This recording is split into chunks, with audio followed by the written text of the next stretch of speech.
Okay, Chamar. So now that you buttered me up and you made me feel good about the success of our class, and you told us about all the great things you're doing and applying, let's flip it.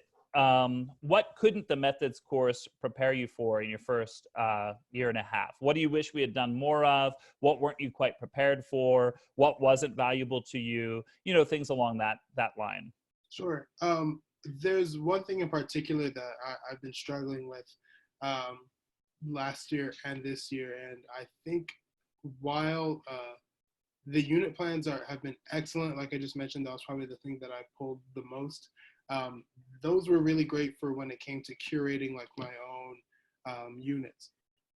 I'm lucky enough to teach in a district where, as long as I'm hitting standards, content is flexible and That's malleable. great. So that's how I get away with All American boys in the winter semester.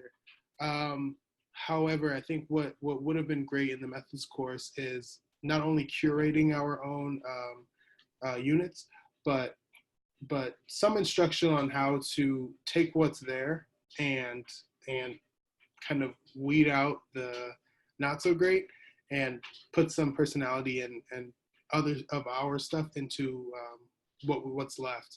Um, Gotcha. So I'm you mean like taking something that's prescribed to you, like the Crucible, like a text you have to use, yes, and yeah, finding a way to work within something that's prescribed and make it interesting, make it valuable. correct. Yeah, that's exactly right. I'm struggling with that just because in like the old English canon, there's a lot of literature that I find, very thought provoking, and it's stuff as lame as it sounds. It legitimately is stuff that I read by myself in my free time. The nature poets, as I call them, Emerson, Thoreau. I think that stuff is fascinating. I can get through Walden. It's a struggle, even for me, but I can get through it, and that'll have me, contemplating for who knows how long after self-reliance, civil disobedience. Those are great texts. They're also built into my curriculum, and Hmm. that's not very high student interest, as I'm sure you could imagine. And so I've been struggling with finding the balance between, okay, what do I do for that? Because I want to touch on those pieces of literature because, again, I think that they're great, but how do I do it in such a way that today's 16, 17, and 18-year-olds will think, hey, Thoreau, that was actually kind of interesting today, and not just the age group, but the population in which I teach. Again, I'm all about teaching things that my students can see themselves in, be Hmm. it the characters or themes or something along those lines. So the Crucible is a struggle at Yeah, times. that's great feedback. So anything else? Oddly enough, um, a lot of the collaboration was, uh, how do I think it was good working with people who are like-minded. Um, but in the school setting and kind of what I faced my first year last year, um, I was stuck with like three different co-teachers Mm. for different class periods, and it was difficult to get through some of my curriculum because the co-teachers, some of them were unwilling to Mm. kind of understand the angle that I was trying to take the class in, especially with a text like All American Boys that does curse, and to me, Mm. I don't not flinching. My students most certainly are not flinching, but for my co-teachers who are used to kind of like a little bit more traditional bell to bell instruction, um, and who didn't necessarily agree with this concept I have of like getting messy. Education is messy. So if you guys are working in groups and you're kind of figuring out a problem on your own, and I'm kind of circulating, then there's no like 100% lecture going on. That made a couple of my co-teachers uneasy. And so I guess bringing it back to methods, the micro teachers were great, working in groups were great, but I think that it was a little unrealistic just Hmm. because when I went to my setting, I just kind of assumed it would be like that.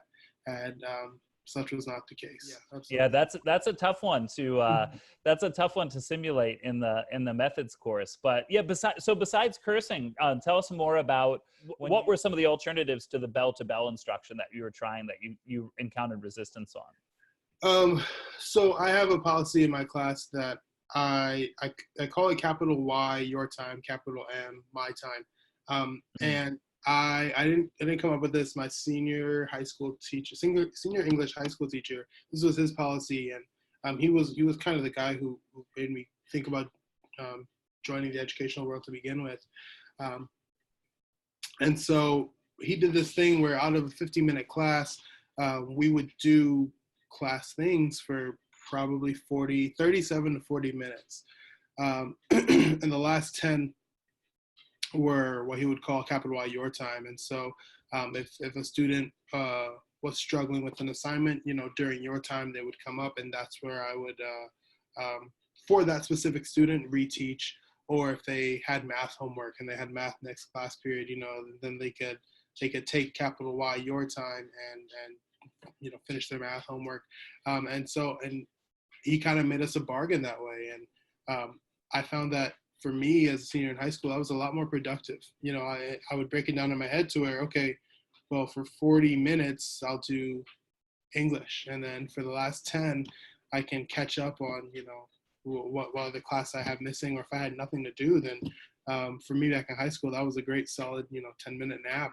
That's a new concept to South, and it was a completely new concept to my co-teachers when I had to sell it. It was more of a, so they get free time every day. And I was like, well, kind of, but, the way I'm looking at it and the way I experience it is that if we incentivize these last 10 with 80% of the class being our activities for the day, then, I'm perfectly fine with making that trade. Funny enough, the old fabled 5-paragraph essay. Dr. G, you have made me a staunch, I don't know what the word is, but I don't believe in a critic. I don't believe in the 5-paragraph essay. It's just old and formulaic, and that I still remember. Man, I took 483 years ago, I think, and you had us do an activity where we had to find an article that, or find anything online that is written in only 5 paragraphs. And it doesn't exist. And so I tell that to my students, and I told that to my co-teacher, and that did not go over. Did not go over well at all. How successful were you at keeping those initiatives? Are those still in place for this year, and are they getting any easier? So exponentially easier, as that seeing that I don't have a co-teacher this year. And so I think off the bat, yeah. So I'm still doing those. And I actually have gone so far as to, during my observation, I had my first observation of the year last week, I want to say. My evaluator spoke to me on those things because, he's been he evaluated me last year, same this year.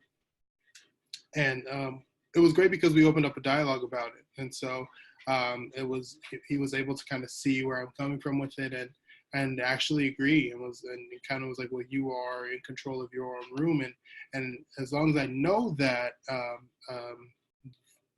it's not just arbitrary, and you actually have reasons behind it.